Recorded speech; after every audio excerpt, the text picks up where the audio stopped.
এমন করতে পারো জুই যাতে এরকম একটা অসম্ভব কাজ সম্ভব হয়ে যাবে?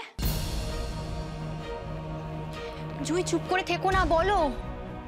তোমার বদলে আমি নার্সিংহোমে যেতে পারি। কি বলছো তুমি জুই? তুমি জানো ওখানে যাওয়াটা কতটা রিস্কের? রিস্কটা তোমার জন্য যতটা হবে আমার জন্য নয়। ভেবে দেখো বৌরানী, ওখানে তোমাকে সবাই চেনে, ডক্টর নার্স সবাই চেনে। আমাকে কে চেনে? কেউ না। অরূপ চেনে তোমায়। তুমি কি অরূপকে সন্দেহ করছো? না জুই, ঠিক সেরকম নয়, তবে তোমার ওখানে যাওয়াটা অনেকটা ঝুঁকি নেওয়া হয়ে যাবে। না, আমার মন সায় দিচ্ছে না। দেখো, অরুণেশ চ্যাটার্জির মতো লোকেদের বিরুদ্ধে কিছু করতে গেলে ঝুঁকি তো নিতেই হবে। আর তুমি নিজের জীবন বিপন্ন করে ওখানে যেতেই পারো, কিন্তু চেঁচে হাড়ি কাটে গলা দেয়া হবে। তবু জুই, ওরা যদি তোমাকে ধরা ফেলে? সেটা অত সহজে হবে না বৌরানী। আমি ওখানে পেশেন্ট হিসেবে অ্যাডমিট হব, অ্যাজ ইফ আমার অনেক দিন ধরে পেটে ব্যথা করছে।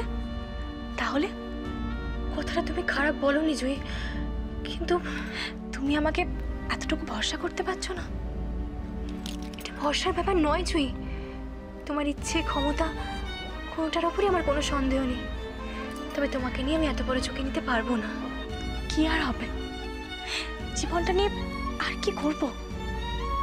তুমি তো সবটাই জানো বৌরানী।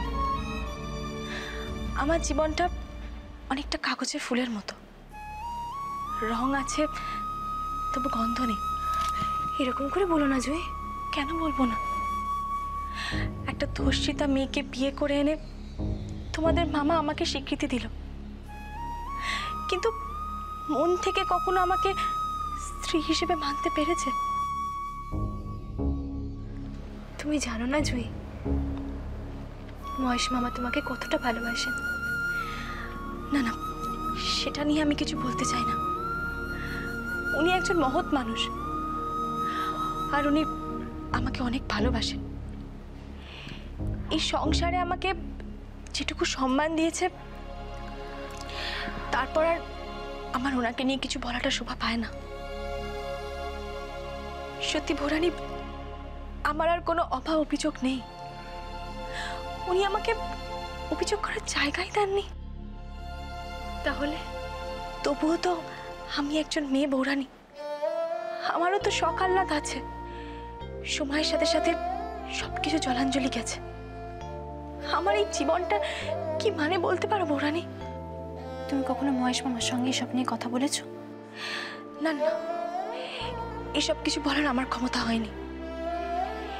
এইসব কথা বলে